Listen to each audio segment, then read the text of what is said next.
Thank you. Welcome. What a great turnout this evening. Want to thank the library for hosting this event. It's something they do on a very regular basis for a lot of groups in town. I actually went on last week to confirm the time to start this, and the number caught my eye. It was 1,500, and it related to the library hosting 1,500 events a year. I went to the calendar and I between adults and kids and teens and everything else. What a great resource we have here. It's nice to take advantage of it. Tonight we have a panel discussion with regard to sea level, and it's rising. We'll talk a little bit about storm surges and record rainfall, all things that are very much on the minds of a lot of people here tonight. I'm John O'Brien. I'm a trustee at the Darien Land Trust, and we are co-sponsors of the event with the Save the Sound group, our friends at Save the Sound. Some might ask why the Land Trust would be sponsoring such an event having to do with sea, but if you take a look at our properties, more than 50% of them are either coastal, marshland, ponds, streams or rivers running through them, and a lot of what we speak about every month at our meetings has to do with those properties because they're changing. You know, a meadow will sit there, and we have to take care of that. But there's a lot of things going on with water, and of course, all these pieces of waterways are running down to Long Island Sound, and that creates a very important dynamic. We're here with the Save the Sound group, friends that we've done a lot with. Recently, of note, we're at a one-year anniversary point for something that some of you might be aware of, but there was a project that was completed after 7 years of permitting and funding and construction called the Norotan River Fish Project. And the Norotan River, for those who may not know, basically it creates the borderline between Stamford and Darien, emptying at Giovanni's. For the last 70 years, migratory fish have not been able to access the fresh water up the Norotan River because of the construction of 95 and the culverts that were created.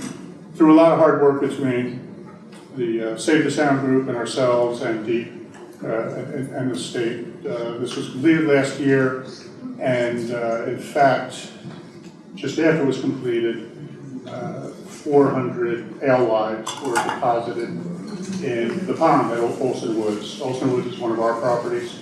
It's off of Hoyt Street. It's about halfway up the river, and the hope is that their offspring will be coming back and also spawning in that area. It'll be repeated again this month. We don't know the timing of it. We'll put out it's very interesting to watch, by the way. There's probably had about 20 or 30 people there last year. We don't know when our volunteer alewives will become available, but we'll have a couple of days notice, and we'll probably put it out on Instagram and the website, and invite everyone to come. By the way, Olson Woods is one of our properties. It's a 13-acre parcel that is open to the public, has a wonderful trail system around the pond, along the river. In fact, it abuts a property that we were deeded 2 years ago, which is another 3 acres. And for anyone who hasn't been, it's worth the trip. It's very peaceful, a lot of habitat, and a nice place to spend some time.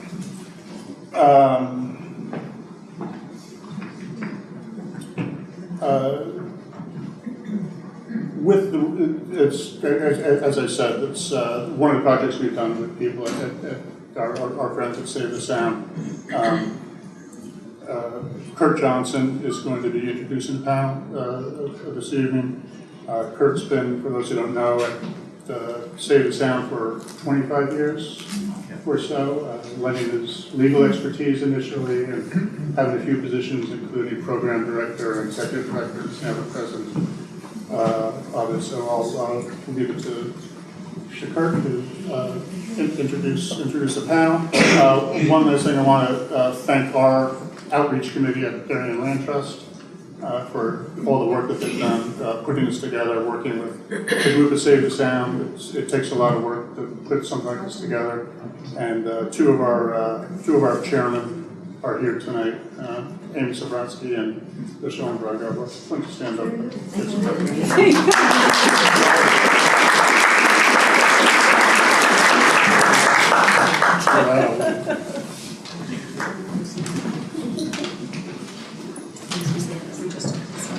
Thank you, John. Just a couple things to get started. Could everybody turn off their cell phones if you haven't already? And the way it's going to work tonight is we're going to have an opportunity for each of the panelists to give a short presentation. I will ask a few questions. You'll have an opportunity to ask questions. If you're interested in asking questions, Joseph DiMaggio from our office is here. He has pads, and so just raise your hand if you're interested in doing that. I'm just going to, again, could the folks who were involved in the library just stand up? Because I think we should recognize them for just making this event possible. So,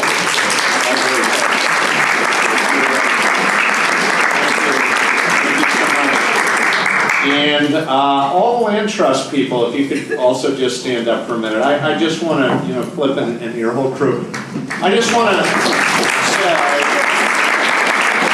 that the Nerode project, I want to first thank all of you for your patience on the Nerode project. It was a 7-year gestation process, longer than a blue whale.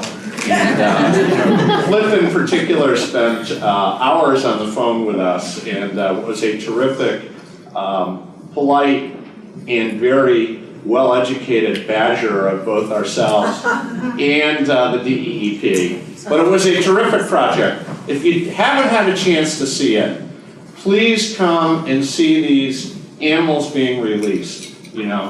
What you'll see is a cycle that's been going on for probably at least 50, maybe 10,000, 12,000 years, right? I mean, our rivers used to be black with these fish. And I know it's slipstream to have it black again on the Nerode River. And we'll get there. We'll get there, little by little. So thank you all from the Land Trust. I'm now going to introduce the panelists very, very briefly. We'll start with Jim O'Donnell, who I've known for years. Jim has been the head of what is called the Science and Technical Advisory Committee for our Long Island Sound National Estuary Program, which means he's fairly smart, even though he's from Scotland. So he runs a group called CIRCA, which Rebecca actually used to work at, but it's a very unique institute in the country.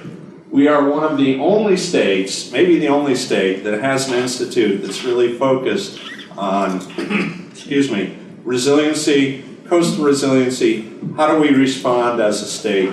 And Jim heads that up. And if you are really interested in Long Island Sound buoy monitoring systems, I suggest you put aside about a month to talk to Jim, because he will talk to you for about a month about this institute. So I'm just teasing you a little bit. Not tonight.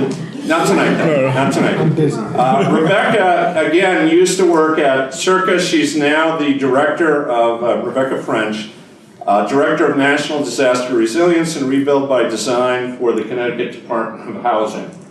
We're very fortunate in the state that Rebecca and team were able to apply for, receive federal dollars.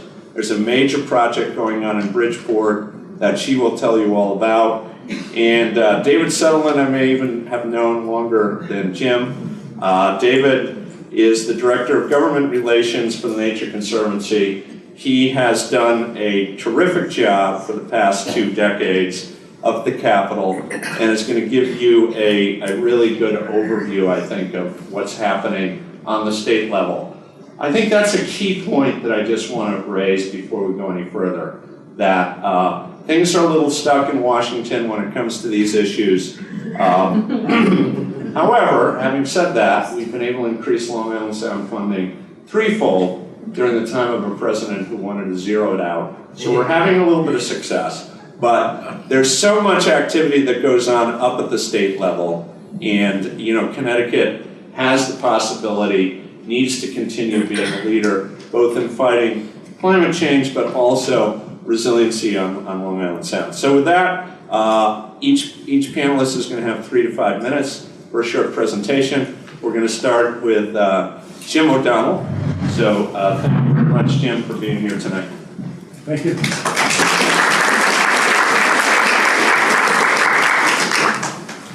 So I'm hoping there's some slides here. Yeah, on the bottom, just for your. Oh, well, I did like that. There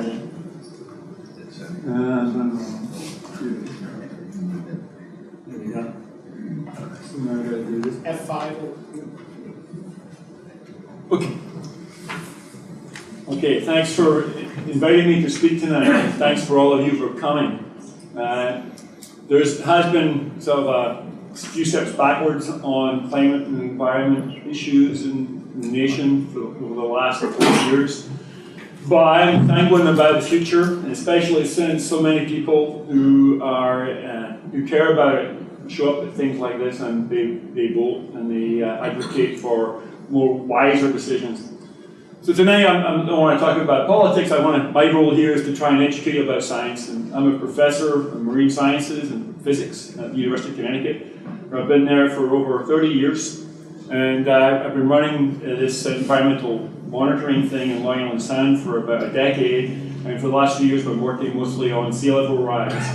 And these are things that people really care about, I think, and it's really one of the most important challenges the state's going to face in the coming few years. And I'll try and illustrate why I say that now, and why it is Connecticut's kind of special. And I want to start about 10,000 years ago, just to give you a little primer for why Connecticut is special. This map here shows in green an area that was a lake 10,000 years ago, at the end of the last glaciation. And these red lines are rocky moraines that formed a dam that separated Long Island Sound, what is now Long Island Sound, but then it was called Lake Connecticut by geologists. There probably weren't very many humans around at the time here, but there could have been. And anyway, this lake extended all across Long Island. There was another one that was in Rhode Island and a few other places. And the sea level at this time was about 200 meters below what it is now. So all of this area, which is now water, was probably grassland. Maybe trees. And a river ran out of here across the shelf and into the ocean. And about 10,000 years ago, maybe 11, maybe 9, this sea level rose enough that tidal forces began to erode this rocky outcrop and allowed the water in the lake to drain. Now, the reason that's important is that when it was a lake, it was about 2 meters above where the sea level is now. And glaciers, which sculpted much of the topography we see around us, were retreating to the north. They were melting and retreating. And as they retreated, they left sediment on the ground, and the water carried that sediment into this lake. And the sediment accumulated at the mouths of where the rivers were, and they formed deltas just below the level of the lake surface. And these deltas were sandy gravel plains, about 1.5 meters or 2 meters above where mean sea level is now. And they formed at the mouth of the Connecticut River over here, and the Thames River, and all along lots of little rivers around here. And so all the flat gravel areas you see now around between the hills that form the topography of Connecticut were largely formed 10,000 years ago, and they're kind of flat, right? So when humans from Europe came, that's where they built cities. And many of our bigger cities, like New Haven and Fairfield, they're built first on the flat areas that were low because they were convenient for navigation and for getting water. These green areas here in this map are areas where the USGS has mapped as sandy gravel outcrops that were formed during the end of the last glaciation. Now that's kind of important now because when we get a flood, a big surge from a hurricane like during Sandy, this area is Fairfield, much of it was flooded. And if we increase sea level above where it is now by only like 25 or 50 centimeters, much bigger area will be flooded because it's all flat. Right? So this blue area here is a simulation that we did at Circa last year or 2 years ago of what would Sandy would look like in Fairfield if sea level had been 0.5 meter higher. And you see the area is pretty big. Then the red boundary around the edge is what happens if it was 1 meter higher.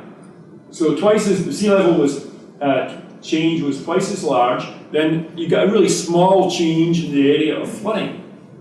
Now, if you live in a red area, I'm sure you care about that, but from a management perspective, you know, once you get 50 centimeters of flooding, of higher sea level, the flood risk increases a lot, but beyond that it doesn't. That's because the hills that were surrounding these flat gravel areas provide us with low protection.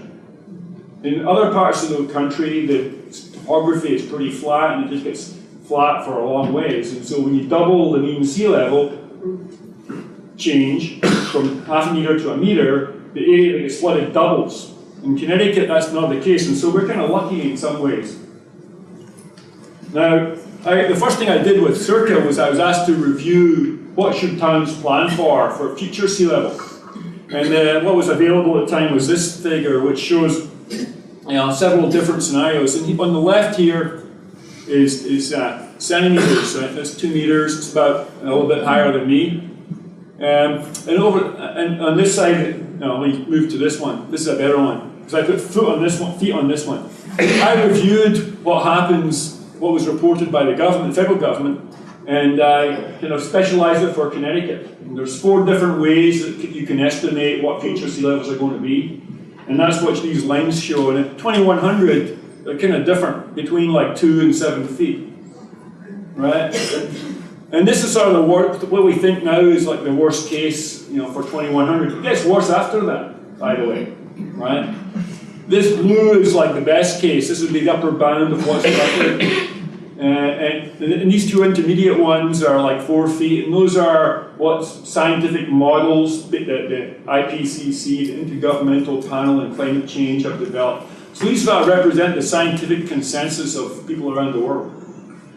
But at 2050, they don't really differ all that much, right? And after 2050, they differ a lot. So what I recommended to the state and what was adopted is that towns and the state agencies plan for up to 50 centimeters by 2050. And that's about a little less than 2 feet. And what deep is requiring now is, you have 2 feet of freeboard and new properties being built in the flood zone in Connecticut, in anticipation that sea level will be higher in the future. Finally, I just want to make one more point. It's going to continue after that, probably. After 2050, we just don't know how much, for sure. We're less confident how rapidly it's going to change after that for a variety of interesting reasons. So we also, the state has adopted a law which requires the Yukon and the Connecticut DEP update this analysis of data and models at least every 10 years. So that in the event that there's something that we didn't know about, maybe emissions from methane at high latitudes are going to be faster than we currently think, and that's going to lead to more rapid sea level rise. Or maybe they're less when the sea level rise will be less, right? We can update this planning threshold. And finally, the consequence of small changes, this is a really critical point I'll leave you with. 25 centimeters is maybe that much, right? Knee high. It's not that much, but it has a big effect on flooding frequency. And this diagram over here on the right shows sea level associated with storm surges in New London for about 100 years. And you see the blue trend is obviously going upward to the right. That's the signature of sea level rise over the past 100 years. And you see all these big peaks. These are just like the big hurricanes, the ones that are memorable. But there's a lot of small peaks down here. The way the 100-year flood zone is calculated, the level at the 100-year flood zone is calculated is looking at graphics like this. Take data like this, you take the biggest value that occurs in 100 years and you say that's something like what's going to a probability of 1 in 100. Because we know over the last 100 years it's occurred once. So the probability is roughly 1 in 100. The second biggest value has been exceeded twice in 100 years, so its probability is like 1 in 50. The fourth biggest is occurred 4 times in 100 years, so its probability is 1 in 25, right? So that's how this graph is constructed. That's the biggest, the second biggest, the third biggest. You just rank them all down like that, and then you see this nice curve is formed. So if you, specifically at New London, this value, 1.4 meters, is expected to be exceeded on average once every 10 years. If you get 25 centimeters of sea level rise, then the sea level, that storm that caused that would cause higher flooding, right? And so the 25, the level that's flooded every 10 years then would occur every 2 years, right? So what it means is 25 centimeters changes the expectation that you get flooded once every 10 years to once every 2 years. That's a 5 times increase in the risk, and if insurance rates were proportional to the risk, which in the market they would be, your insurance premium would be 5 times higher. So the cost of living by the shoreline is going to go up, right? And there's, look at this data, it's not a lot of noise in it, right? This is pretty solid. Up here, it's what the big hurricanes do is kind of more uncertain, and how they'll change is more uncertain. But down here, there's not a lot of uncertainty in that. And 25 centimeters is kind of wide, I think, but it could be 50 in 2050, right? And that's the thing that we're going to have to learn to live with and adapt to. And people living along the shoreline, I think, need to understand that it's going to bring costs, and there'll be some changes necessary in how we use the shoreline. Thank you.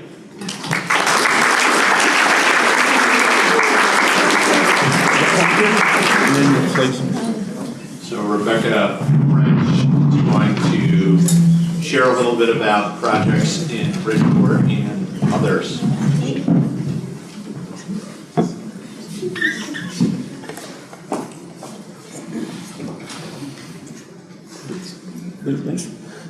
Thanks to Jim for teaming up the adaptation. So it's going to move us into, from the science of sea level rise and what we understand about that to what are some things we can do about it. So we're here in a coastal community tonight, so I'm sure you're thinking about these things, particularly after hearing what Jim just said.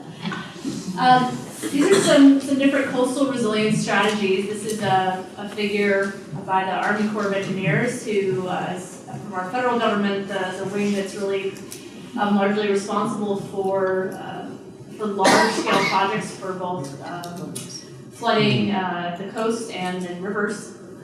And so this is looking particularly at the coast. It looks at some upland issues. It's important to have flood warning and evacuation systems. I'm sure you have evacuation routes here in Darien and have signs up indicating where to go to get away from the coast in a hurricane. When you're thinking about homes, you could think about or municipal or state or federal programs, like FEMA has funding for paying for properties that want to move out of the floodplain and then maybe relocating them. Elevating buildings is something we're doing quite a bit in Connecticut. The department I work for, the Connecticut Department of Housing, has a significant amount of funding from disaster recovery they've used to elevate houses all up along the coast. You can also improve drainage. You can improve localized flooding, give places for the water to go. And then you could start building barriers, like flood walls or levees, although if you've been listening to the news, those are not foolproof. You can do shoreline stabilization, so certainly one of the things that happens as sea levels rise and during storms, it increases erosion rates at the shoreline. So you're having more and more area exposed to the action of the water, so that erosion that naturally happens is speeding up. So you might do some localized stabilization, and you can stabilize it in what we say the hard way, using rock, riprap, but that also disrupts natural processes. It's a natural process actually to have erosion for sands to move around. And when you build those hard structures, you're also preventing, you're putting a blockade between the land and the water. So animals that need to be able to move up from the upland into the water and back and forth can't get through them. So you might take a living shoreline approach, where you might conserve a marsh. So one of the things it seems like the Darien Land Trust has marsh properties. That's one of the things you're doing actually is a resilient strategy. It's conserving that marsh. It's a natural barrier to that erosion. You could do some, and then you could do some things where you're doing plantings in areas where, in place of putting in rocks, you can do plantings. You could put a little tow to break up waves. And that's some of what these photos are showing here. You could also, we don't really have big dunes in Connecticut, but like the Cape, those are big dunes. In Connecticut, we have what my colleagues call dunettes. But they do things. They do slow down water. In some of our beach areas, we do have small dunes, so you can restore dunes, make sure they're planted grass so they're stable even when water hits them. And then you can put things out into the water too. Again, kind of frown on big, hard structures, but you can actually also create reefs. There's a project in Stratford, Connecticut, where they put in these things they call reef balls. And they essentially are just blocks of cement, but they're shaped in such a way that not only they break up wave action and slow down waves coming to the shore and that erosive force, but they also create nice habitat for the fish and for clams and mussels and all that good stuff that we want to be healthy at our shore alongside us. I was also asked to highlight flood insurance tonight. That's an important issue because in Connecticut, actually, we have a tendency to drop our flood insurance. It's like, hey, my mortgage is paid off. Now I don't have to pay for flood insurance anymore. Well, if you live in the floodplain or if you live even near the floodplain, don't drop your flood insurance. It really is a good strategy for recovery. It can help.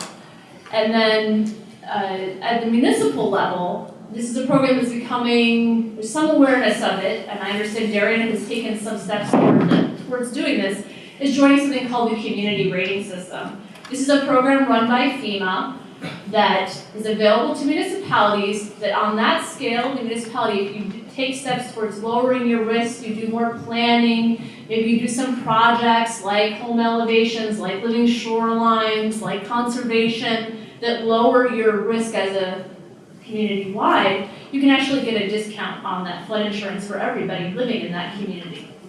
This is a cartoon sort of building on what Jim said. This is what some of those strategies might look like in Connecticut. Again, taking advantage of those natural high points that we have.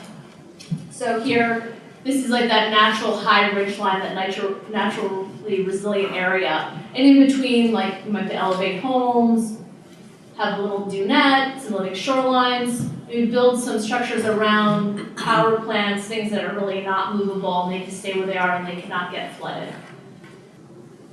And again, flood insurance. I don't work for flood insurance, but this is something that but something to think about. That elevation is a good idea. This is a good strategy for individual homeowners who might be sitting here tonight and who might who live in a floodplain, or your neighbors live in floodplains. The FEMA's recommendation for the best is to go actually to the base flood elevation plus 4 feet if you're pretty close to the water. In my Department of Housing, when we fund public housing and it's in a floodplain, the state of Connecticut actually requires us to elevate those homes to the 0.2% annual chance flood, which is called the 500-year flood. It's basically like a worst case scenario. And then to go up another 2 feet above that to account for the 2 feet of sea level rise that Jim talked about that we're expecting or planning for by 2050. But again, flood insurance is a good backup. Can cover up to $250,000, but elevating can save you 60% off the premium. So preventing the flooding in the first place works alongside these recovery programs like insurance to provide you an individual resilience strategy. And Circa actually has a nice white paper about that, so if these slides are available, you can get that PDF, but go to circa.uconn.edu is a nice resource on this. Okay, so I'm going to talk quickly about Bridgeport. So we took some of those strategies that I talked about in general and applied them here in Bridgeport. This is that natural high point, because this is the flooded area. The blue is the 1% annual chance floodplain or 100-year floodplain. The hatch area is where Sandy flooded. You can see they pretty much map on each other. So Sandy was on par with a 100-year flood. But all the white areas are what's out of the floodplain, and those are those high points. And in between them, the features that Jim was talking about, this is the river, this is the Pequannock. So the areas right around the riverbed, those are low. Yeah, that's because those are those old deltas, it's the low-lying area. Or it was open water and we filled it, and then we built on it. Those are our most vulnerable areas in Connecticut, including Bridgeport. So we did some adaptation strategies. We used Jim's sea level rise projections to say, what do we want to build a coastal flood defense system. We're going to incorporate 2.5 feet of sea level rise in addition to looking at what today's 100-year flood situation is. And this is the reason why. This is the neighborhood that we're working in, is the Bridgeport South End, which is just south of downtown, south of 95 and the rail line. This is Seaside Park, designed by Olmsted, if you've been there. After Irene, full of water. The street just up from that, full of water, Armiston. And this is the Pequannock Power Station, which when they turned it off, the flooding didn't turn the power off, they turned it off as a preventative measure, and therefore thousands of people didn't have power when UI turned that power plant on in 2011. So as Kurt said, the state of Connecticut was fortunate to win a national competition for funding, and it was a total of 54 million, and actually a predecessor competition for that for 10 million called Rebuild by Design. And that sounds like quite a bit of money, but it's actually only about enough money to build a flood wall around a small portion of a neighborhood in the city of Bridgeport. So to give you an idea of the scale of this challenge and put a dollar signs with that, that's what we're talking about at this level of flood protection, trying to keep the water out. What we're doing is we're building a flood barrier wrapping around this side of the neighborhood, connecting up to the rail line here, and then up to the high point. Remember I showed you that high ground, that white area on that early map, that's here. So we connect up into that, and so it brings this whole area out of the floodplain. But then this area is also vulnerable to rainstorms, so we're actually putting in green infrastructure approaches to soak up rainwater, bring it off the streets, and address that regularly occurring chronic flooding issue. And then we also have some funding that we're partnering with Circa to do some regional planning and sort of bring this. So coming to Darien soon will be the Coastal Resilience Plan, Resilient Connecticut Coastal Resilience Plan. So stay tuned for that. And just to give you an idea, I didn't have too many slides about this flood wall structure itself, but this is what something like this looks like. This is a before shot and a coming soon rendering. This is the University of Bridgeport, University Avenue. We're going to elevate it about 16 feet above sea level, which above grade here is about 10 feet up in the air. Elevate the road, and build a flood wall here that we're going to bury so that the students, when they're walking to class, aren't hitting a wall. And that's going to transform this neighborhood. So taking things to this scale for adapting to coastal storms, incorporating sea level rise is a massive effort. And so there's many different levels of strategies you can do. So that's what I want to leave you with. There's opportunities to work on this, but it's a big challenge. Thanks.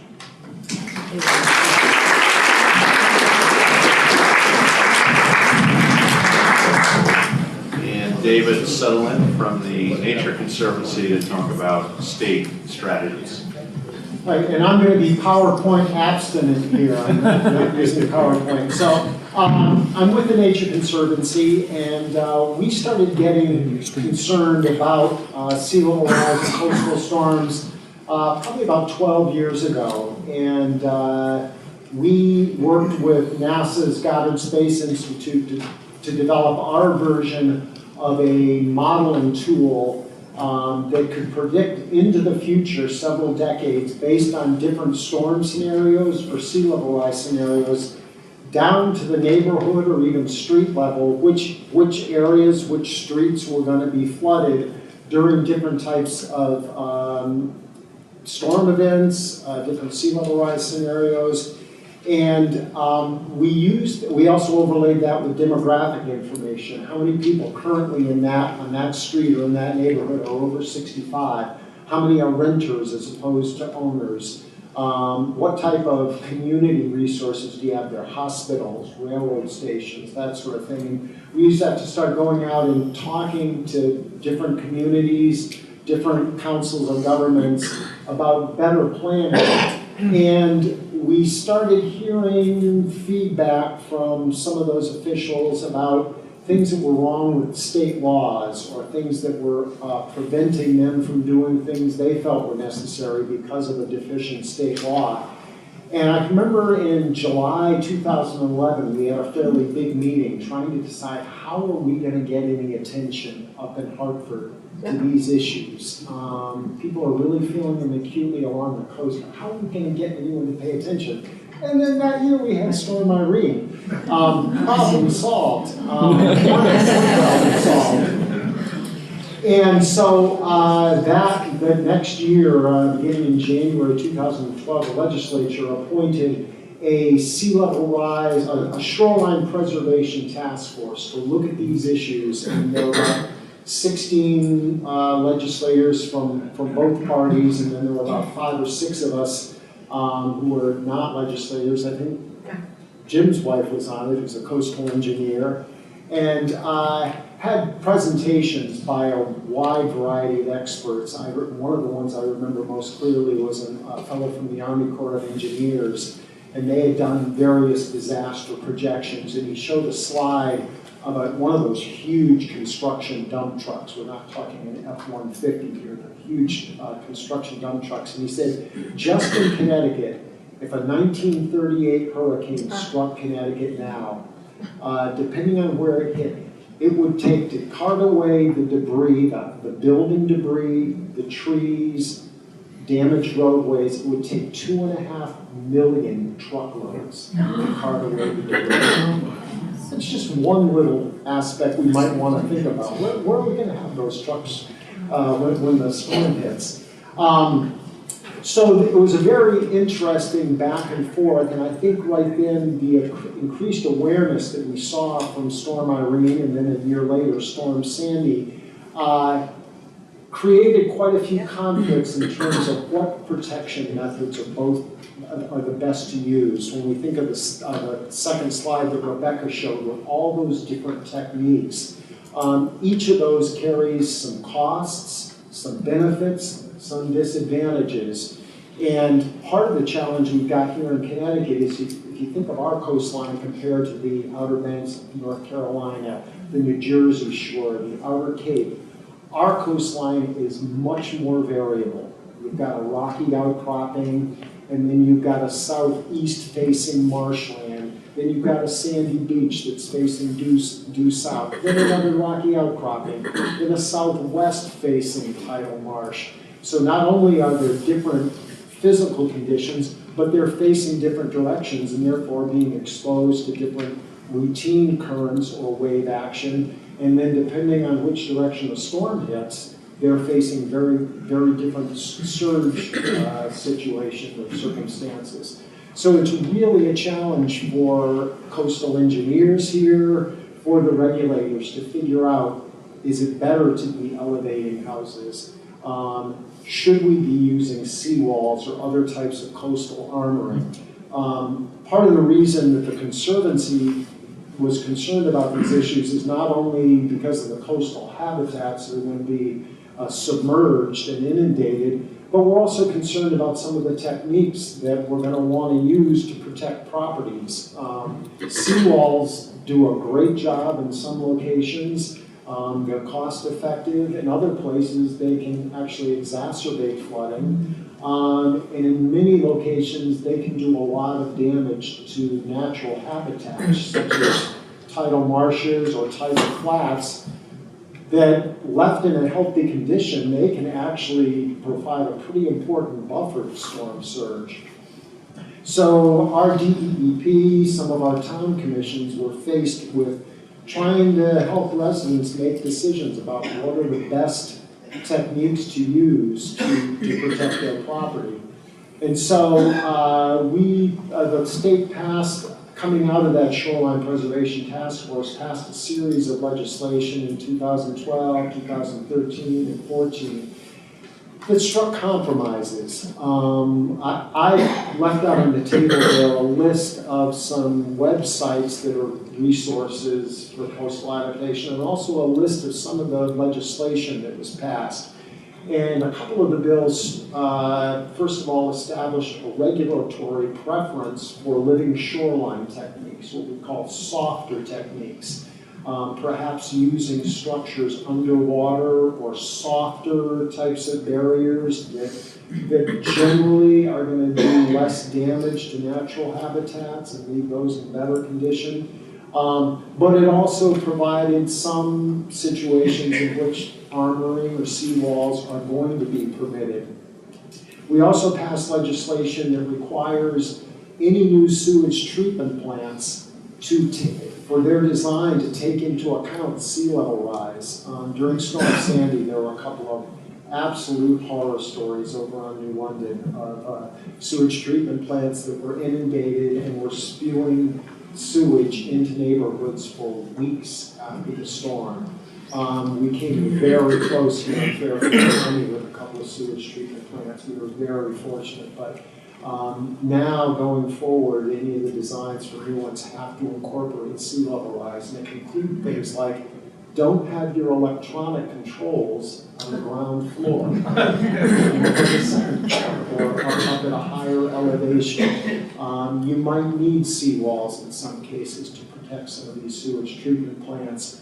More recently, this past, in 2018, we passed legislation that updated and incorporated the sea level rise projections for 2050 that Jim's shop developed. And we've incorporated those into legislation now so that state and local plans of conservation and development, hazard mitigation plans, and other planning processes have to take into account and consider those projections and start trying to prepare your communities for those.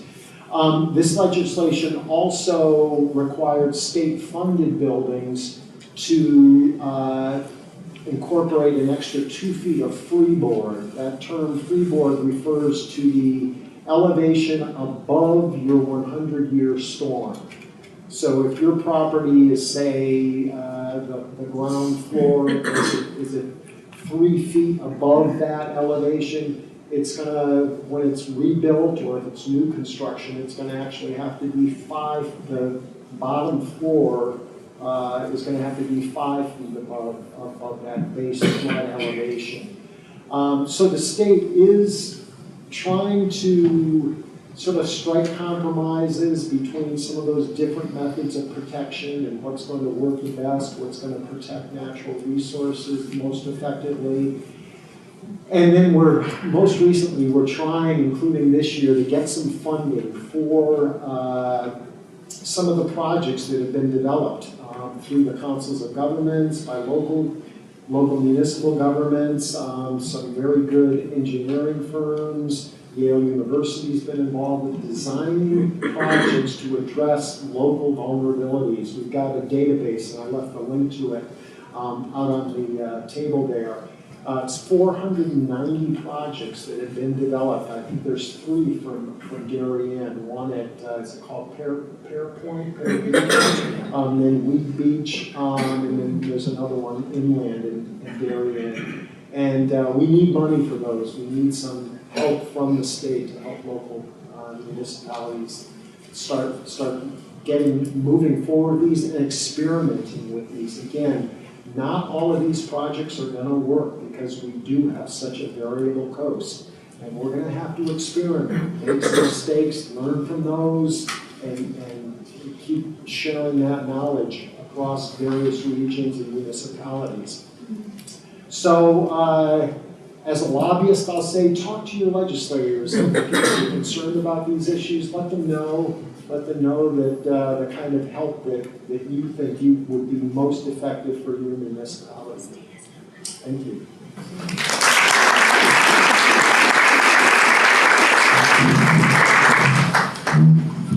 All right, we're going to, I'll ask just a few questions, and then again, Joseph is here. I'm not sure where he is, but if you want to write a question down, he just raised his hand in back here.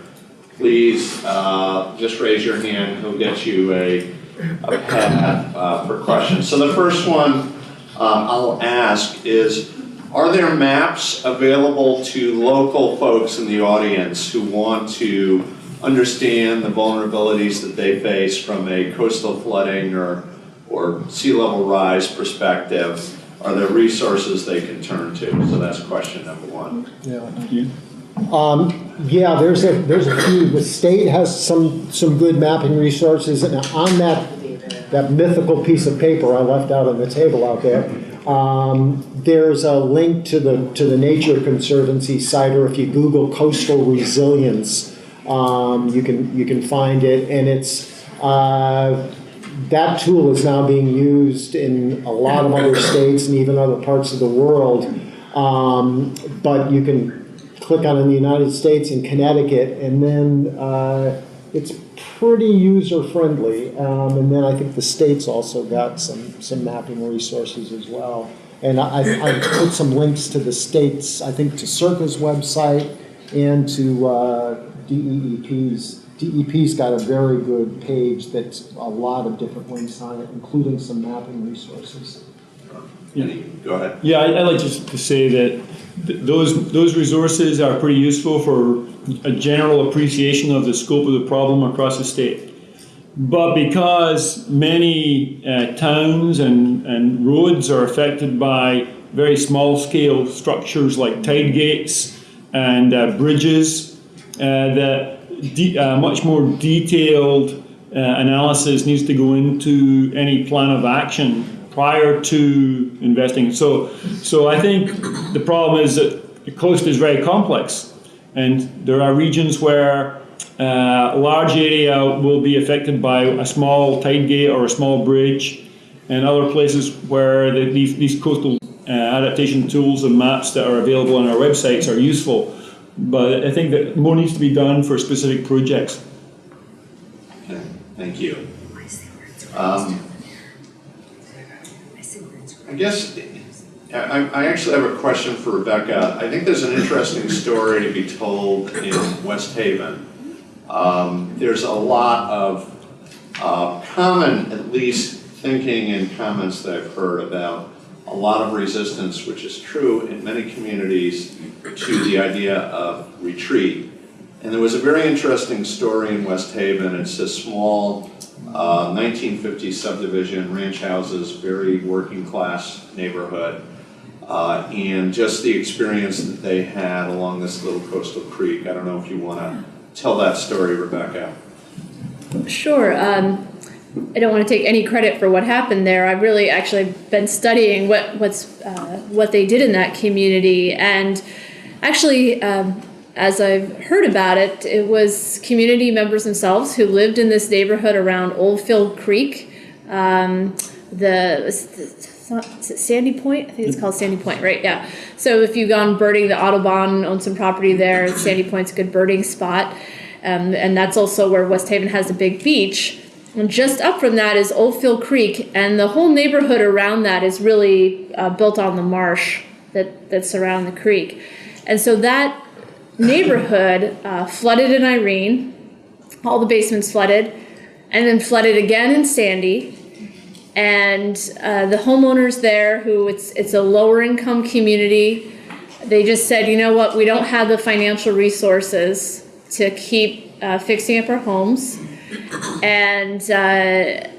But what can we do? What possibilities are there? So it was a grassroots effort, and I think they went to the town and they went to the DEP, I believe, and then eventually got connected with the USDA Natural Resource Conservation Service, which has a program that has buyouts for homes that are part of a contiguous marsh. So it's really a marsh conservation program that they can use to buy out homes to basically expand that marsh. So it's kind of a very particular situation. And they bought out, I think, 32, maybe 36 properties. At this point, I think most of them have been demolished. So if you go to that area now, you won't see very many homes. You basically just see grass. And the marsh may naturally sort of recolonize that area. And, and I don't think the homeowners all wanted to leave. I think they, did like living there, but it became, it didn't become a good situation for them. And I think they found the best option they could that also had this great benefit for the ecology and the environment. And my hope for that city is that they can actually turn that resource into, that it becomes more of an attraction. That people are already coming there for birding, so that it can become a way to actually strengthen other parts of the city that are not as vulnerable. I think that's actually a way forward for some of these municipalities. And I know, because I know their elected officials here, I know they're concerned about grand list and property taxes. So that could be a way. That could be a way. So they did lose some grand lists because of that, but I think it can also be a great resource for that community and a way to bring people in and attract people to coming there and spending time. Right. Yeah. Go ahead, David. I just mentioned too that I think it's important with all of these issues we're talking about that we're also seeing increased flooding along our rivers inland. And the town of Plainville up near Bristol, they did a similar, I think they bought out about 15 houses there along the Peconic River. And we're seeing with climate change, we're seeing more episodic and more intense storm events generally, or more often. And so that's creating some real problems along some of our riverways. And so a lot of these programs we're talking about also have implications inland as well. Yeah. And these are entirely voluntary programs. I really want that no one came in and said you have to leave. These were voluntary efforts that these homeowners said, this is the best option for us. They paid off their mortgages. They got the money they needed to be able to move to higher ground, to safer locations, and so it worked in that situation. Yeah.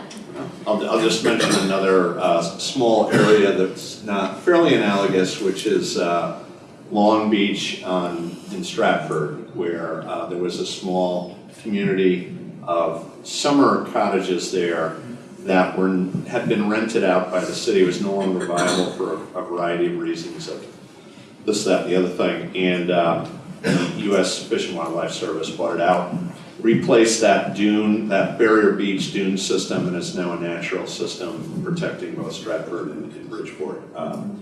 So I'm going to turn to a couple of questions here. One is there any funding available for applying coastal resiliency strategies like planting living shorelines? And I will probably turn to David. I'll just mention one project. David was involved, Save the Sound was involved, other groups were involved, and did successfully get some dollars available for resiliency. I will say this, I'm going to hold GEP to task. They've done a terrible job of getting that money out the door and getting it allocated and getting it in a real competitive grant system. But there's also some money from the Long Island Sound Study. Anyway, the story I'm going to just mention very briefly is that the city of New Haven was able to attract some of that money, and there's about 3/4 of a mile of a public park, East Shore Park, which is eroding quite badly and is being now redesigned with a shoreline softening effort that's going to bring a marsh ribbon back. It's going to use some small break walls, etc. We helped them through the initial design process. The city of New Haven's now moving for it.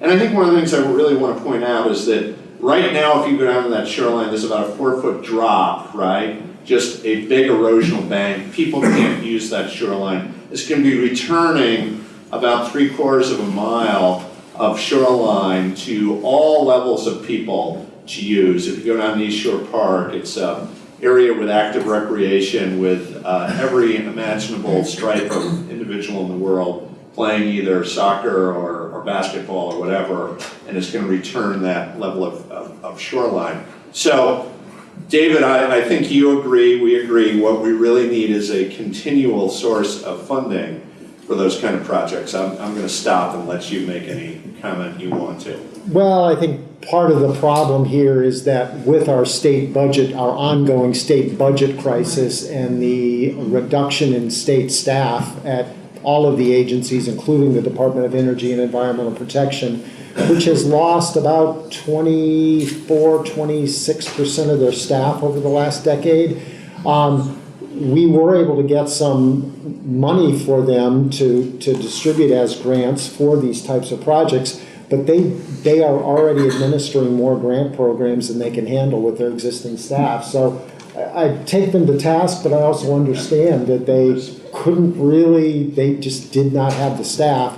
So we finally were able to use part of that money and direct it just towards New Haven so that they didn't have to do a lot of administrative work. But so this year, as we're badgering the legislature for some money like this, we're putting in their language that would enable other entities to administer these grants. And I think that's part of the model we're going to have to look at as the state workforce shrinks, is who else can administer grant programs, whether it's for state bonding that we get or if it's federal money in some cases. Absolutely, and you know, there are nonprofits out there that run regional shoreline projects in Rhode Island and Long Island Sound, et cetera, so that's possible. Okay, here's an interesting one. When and to what extent do you think coastal property values will fall in the face of this kind of thing? And I just want to point out, this is a huge issue for towns, right? Your town services are mostly dependent on grand list, right? So your educational system, et cetera. So it's a really big conundrum, right? And but I'll turn it over to people, and I'll make a comment myself if you're interested. Anybody want to say anything about that? Yeah. So this is a really important question, and there is a lot of research going on right now to try and figure out whether, in fact, property values are dropping. Theoretical predictions suggest that it should, because if cost of ownership of one property near the shore is substantially greater than a property nearby and slightly higher, then there's going to be a preference in the market for that property which is got most of the utility, as what economists would call attraction, right? It's like the utility is higher but the cost of operation is lower, then the preference would go to that property. And that would suppress the value of the ones that are expensive. And so I've been looking at data last night even, it's from Connecticut, and I think that there's evidence that the properties in the flood zone in Connecticut are growing less fast than properties nearby that are a little higher. Now, it's clear in some other places in Virginia and in Louisiana that this has happened. And so it's really kind of consistent with what we'd expect to happen. So I think the data is still a little ambiguous because there's a lot of variability in types of property. You know, some houses are bigger, got more bathrooms. They don't sell very often. So doing the statistics is difficult, and drawing conclusions is arguable. But academics, I think, are engaged in this, and my sense is that it's probably going to be clear soon. And I think realtors would argue that the time that market houses are, so this is anecdotal, it's not science, right? Realtors would have told me that the time between sales, how long coastal properties is on the market, is increasing. Go ahead. No, go ahead, Rebecca.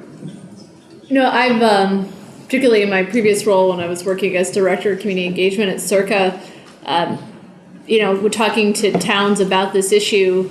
Did hear that we can't look at buyouts. It's not a viable option for us, to have voluntary buyout program because we're going to lose that property tax, and it's I would go back and think about this challenge and how do I discuss this, and my concern is that the towns aren't planning for that, because whether you want to lose them or not, like the water's coming.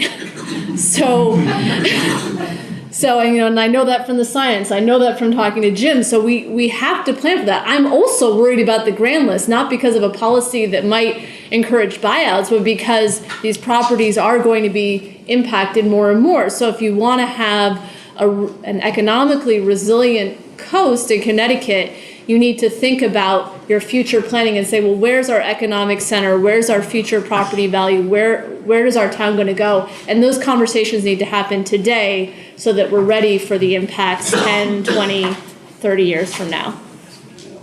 Thank you. Well, is Connecticut considering, maybe this really, I'm slightly changing the question. We talked about West Haven a little bit. It was a managed retreat, voluntary effort. There's been a couple of other locations. Actually, another example was the Quinnipiac. Any of you have ever been to the Quinnipiac State Park? It's called Quinnipiac River State Park. That was an old subdivision and that had flooded repeatedly, and the state bought those properties out. It was probably 40, 50 homes or so. But the question is Connecticut considering policies that would make it easier for neighborhoods to come together and choose managed retreat? My understanding of the West Haven story is that it probably would have been a lot simpler for those folks to have chosen to apply for FEMA money and raise their houses. It was not something they chose to do, but the mechanics of it were perhaps simpler than the policies that were required to allow for a voluntary buyout. So are there things we can do to change policy to encourage communities to grapple and make real choices as opposed to sort of the cookie cutter FEMA, 50%, you gotta raise your house. I think you guys know what I'm talking about. If there's more than 50% damage on your home, then FEMA requires you to bring your house up to above floodplain. Anyway, go either one of you on that. Well, I'll give the bigger picture first. Back in 2012, we recommended that part of the coastal zone management statutes for Connecticut have a number of sort of guiding principles: access for recreation, maintaining our fisheries, some pretty just lofty big goals. And we proposed to add into there for the state to foster over, and this is the exact quote, over a period of several decades, a fair and legal process for strategic retreat from repetitively flood-prone areas. And I've never proposed anything else that's generated as much controversy as that. It was very bitter. And I'm sure some of you probably think it's wait a minute, because if you live on the coast, it's your family, it's your history, it's your memories, it's your life. And so why would you want to think of withdrawing from that or giving that up? I thought this term "over several decades" was kind of moderated. I thought that was reasonable, but it was extremely controversial. I think the following year after Storm Sandy, there's a little more acknowledgement that perhaps we've got to think about that, but it was still that there were still people saying, "You're not talking about strategic retreat, are you?" So I think, frankly, until we have another bad storm, I think there's still going to remain quite a bit of resistance to that. We want to keep that lifestyle that we've developed for some very understandable reasons. I can comment a bit maybe on federal policy around that. We definitely have some incentives built into our disaster recovery programs. Essentially, the pricing, the way you can use the money, a lot of things point to rebuild exactly the way it was in the same place.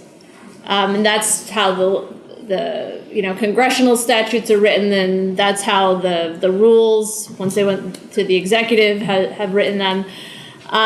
But after Sandy, there were all these programs that said, well, maybe we shouldn't just do rebuilding the same way over and over again. And that's actually what led to that competition that it brought the money to Bridgeport. It's a disaster recovery program, but they said you have to apply for projects up front that recover from the storm. That's why you got the money, was because of the storm, but you have to be forward looking. You have to incorporate future climate. This is under the Obama administration, by the way. And you can't just do it the way. We're not going to award money for doing it exactly the same way, because we know that doesn't work. You have to think about future storms and the past storm. So bringing resilience into our federal policy, into our disaster recovery programs, for all the storms we've had since Sandy, Maria, Harvey, the floods going on in the Midwest, we do need to rethink this at a federal level, because the big dollars for these projects right now come through with storms. And I don't want to bore you with why that is, but it has to do with the Stafford Act and what overrides the budget process and all that. You can talk about that later. But yes, big dollar bouts, big dollars for resilience are really disaster recovery programs as the federal government funds them right now. Yeah, I'd like to make one comment, and that is about the practicality and costs. Right. So I am confident that the technology and engineering could protect any property that's on the Connecticut shoreline. Absolutely, unequivocally, almost forever. Right. But there's a cost to it, and the cost is different from place to place, and the cost is dollars and cents for construction, and there's a cost and degradation of the environment, which you could turn into cost as well, right? And then the judge, so it's not really a can we do it? It's where, when, and who pays, and what's fair about that cost allocation. And I think it's pretty clear that at the moment that no one in politics is willing to, apart from David, is willing to propose a solution to that, right? Selecting which properties are the ones are going to be protected. Now, to put it in context, those houses in Bridgeport, there may be a couple of hundred, and it's going to cost about $40 million for that project.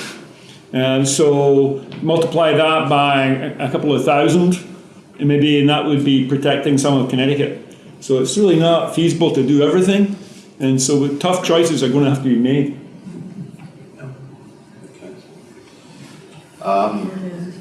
One of you asked this question: as a member of the Sustainable Connecticut team, Darien, I've read the Community Resilience Building Workshop programs that are available through the Nature Conservancy, and would Darien benefit from hosting or running a series with, similar to that? It's just an open question.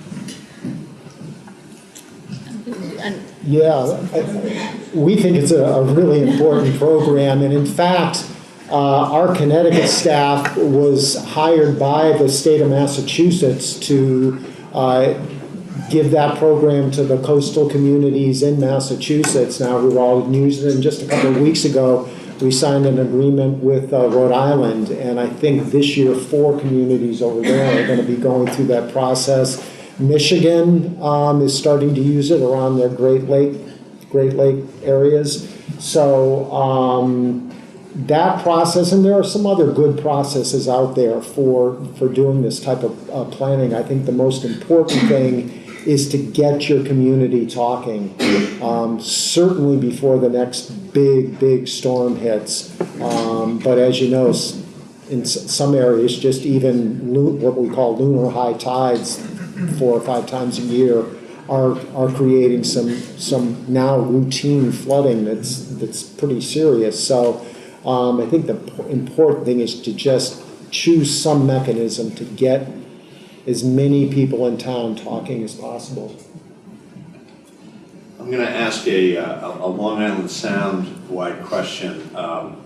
The city of New York, the Army Corps of Engineers are considering sea barriers, in the very western end of Long Island Sound.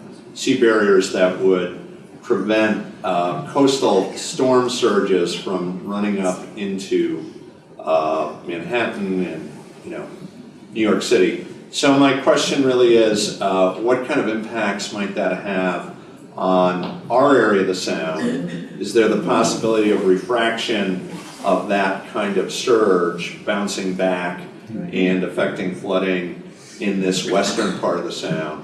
I don't know if you spent any time even thinking about that. Yeah, so I have a team at UConn that we've been working on development of simulations for how storms work in Long Island Sound for the last few years. And when I heard about this plan that the Corps of Engineers is considering, I went and read what they were doing, but they haven't paid any attention to what happens in Long Island Sound, really, in their assessment. So as part of a meeting that was held 2 weeks ago, my team did a calculation for what would happen if about half of the cross-section of the East River at Throgs Neck was blocked. And it turns out that I didn't have the design the preliminary design for the gate that they were proposing at that time. That came out a few days later, and the proposal just now is about a blockage of about 38% of the width. And then during storms, it would actually close and be 100% blockage. So, but the 38% would be blocked all the time, right? So what we did is an assessment of what that would do to sea level and Long Island Sound. And it's actually quite an interesting result that the amplitude of the principal tide sea level variation, how much it goes up and down, is going to be reduced, we think, by about 25 centimeters over much of Long Island Sound. So that what that would do, it would knock about 25 centimeters off the storm surge during a big hurricane. We haven't done any further simulations because I only had about a week and a half to do these ones. But I did harass the U.S. Army Corps of Engineers to pay more attention to Long Island Sound because there will be environmental impacts all across the Sound that will affect how marshes work. And it might be that there is some advantage to Connecticut to be had by this gate. It might, if it reduces the tide, the total water level during a storm might reduce. But it really needs to be studied very carefully, and it takes a year of effort from my team rather than a week. Sure. Yeah. Thank you. There's a question about. I think this is basically a question: is it possible that we could experience a truly seismic sea level rise event in the next, say, 50 to 100 years? And I think they're probably, I'm just interpreting the question might be about, massive ice shelf loss in the Antarctic area, et cetera, and what kind of impact that might have. So I'm kind of interpreting it here because it's a little bit of a... The question was earthquake. Oh, earthquake. like Oh, okay. tsunami? Hudson River Okay. has a rift, and East Long Okay. Island, the same thing. Yeah. That was the All right. idea. So earthquake question. Okay. Thank you. Yes, so not that I'm aware of. I think there's obviously, never say never, but the risk of that is very low. I think, the risk to the same is true with Kurt's question. The real horror movie kind of scenarios are more likely more than a century from now. The simulations which suggest maybe 5 meters of sea level rise, they would take several hundred years to occur. It's pretty straightforward to estimate how much heat is required to melt ice, right? And so we know how much heat is coming from the sun, and we know how much CO2 emissions we're putting into the atmosphere. So we can estimate the rate of additional heating that the poles would get. And that's how we make these sea level measurement estimates that I showed you. So it would have to, some radical process would have to be discovered which we didn't know about in order to accommodate a really absurd sea level rise. But at 2300, if we continue burning CO2 the rates we do, we could have huge sea level increases in Connecticut. Much of Connecticut would be flooded. What we know just now would be flooded. I don't know if you were talking about, I'm going to venture here into an area I know nothing about, but I think there was talk several years ago about an island off of Portugal or Tsunami. Africa, that they were concerned, was it for volcanic activity? Yeah. That if it were to erupt, that part of that island could fall into the water and send a tsunami across the Atlantic. But I've just given all that I know about that scenario. So go home worried about that. I mean, I think, it's like, what do you want to plan for? And what do what kind of risk? So, for example, the nuclear power plant in Waterford has to plan for, like a 1 million chance, 1 in a million chance storm event, because there is no risk of flooding to that plant that is acceptable at all because of the implications, right?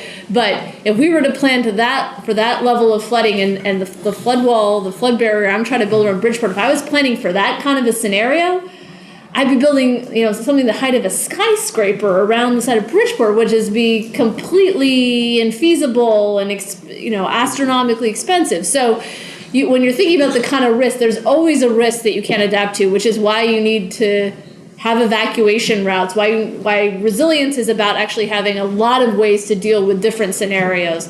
Not everything is about building in place or planning. Some of it's about getting the heck out of the way, public safety, just, there's a lot of ways to deal with those kind of situations. I think I'm going to ask one last question from the audience, which is sort of an interesting one.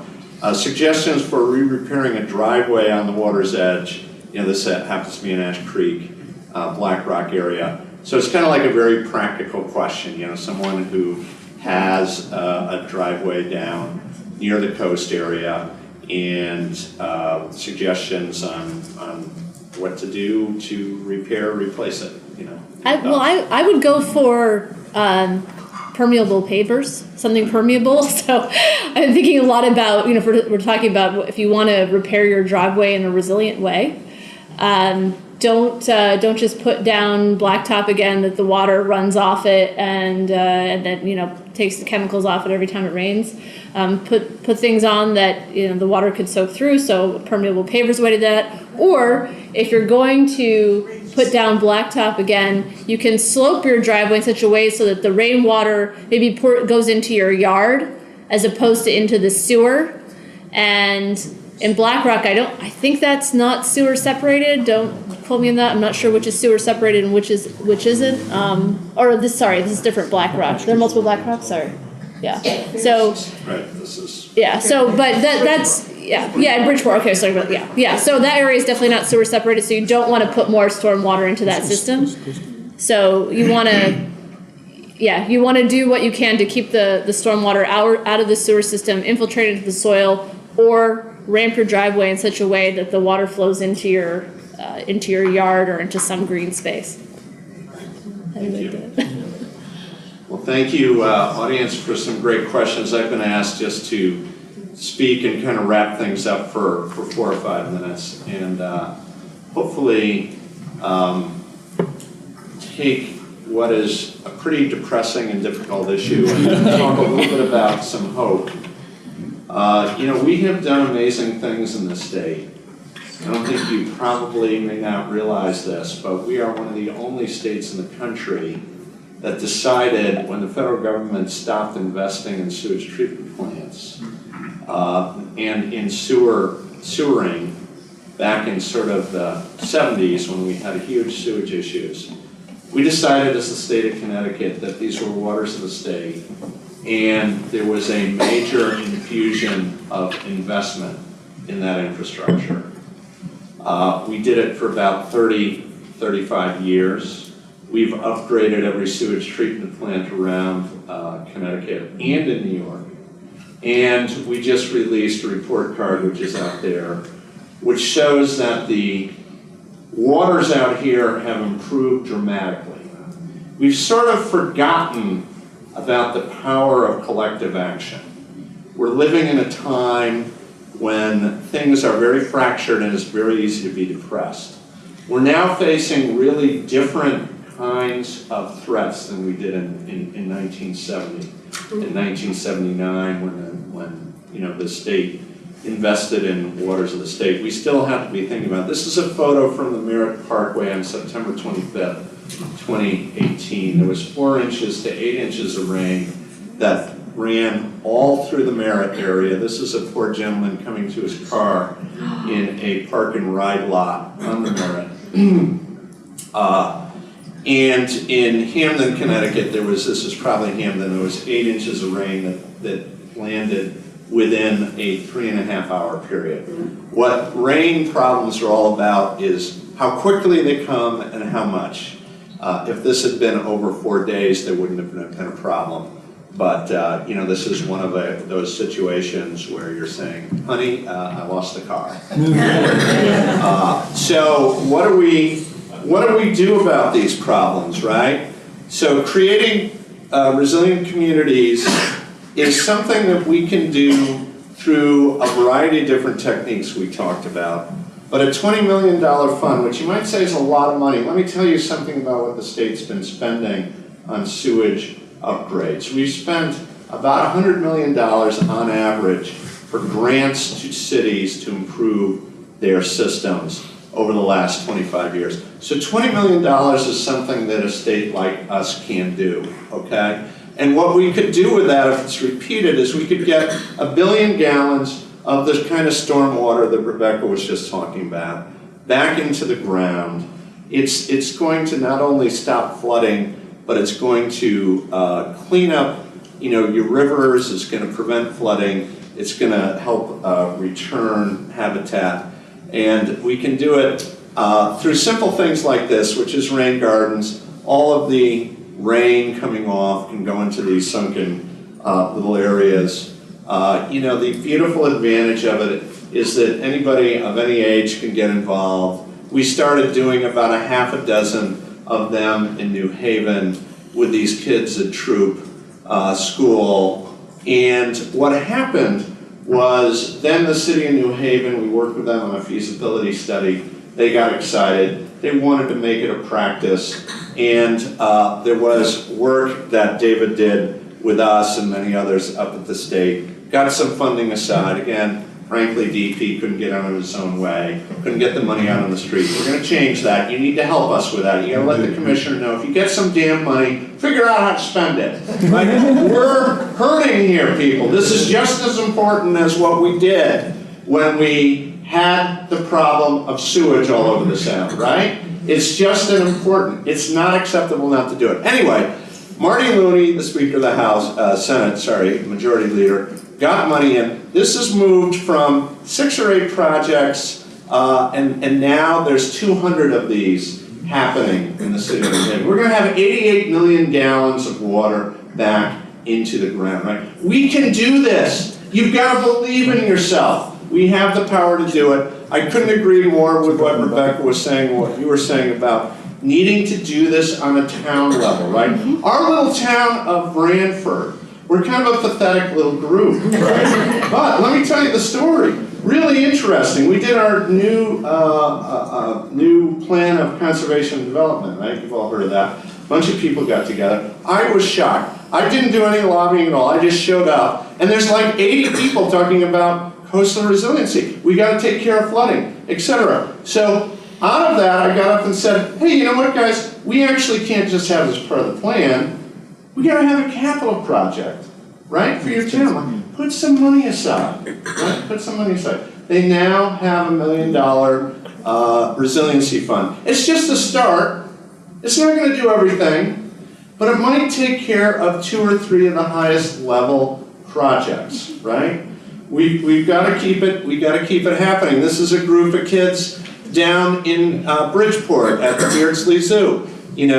Putting in rain gardens to protect the Pequannock River, right, where they show up every afternoon. We've got to believe in ourselves. We've got to believe in these kids. We've got to make it happen.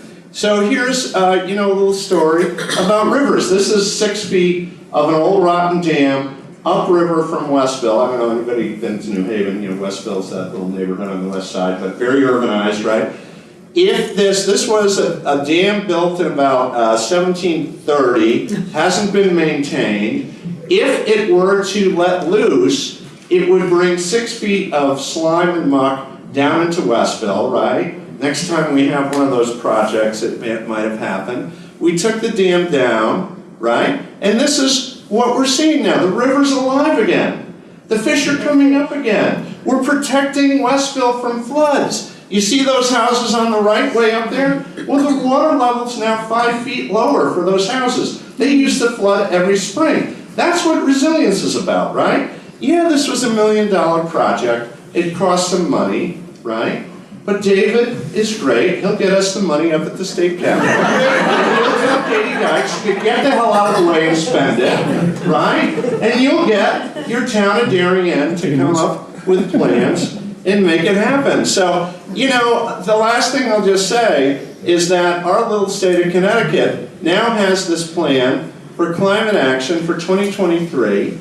It's actually in law to reduce levels to the same extent that the United Nations people are telling the best scientists in the world are saying we must do for survival. Again, we have to let the city, the state of Connecticut know, the DEP, etc., that they have to have a plan, we have to hold them to account, we have to make it happen. So, my final word is believe in yourselves.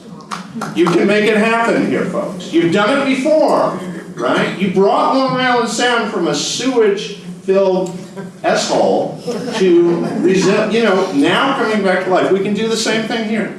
So thank you very much.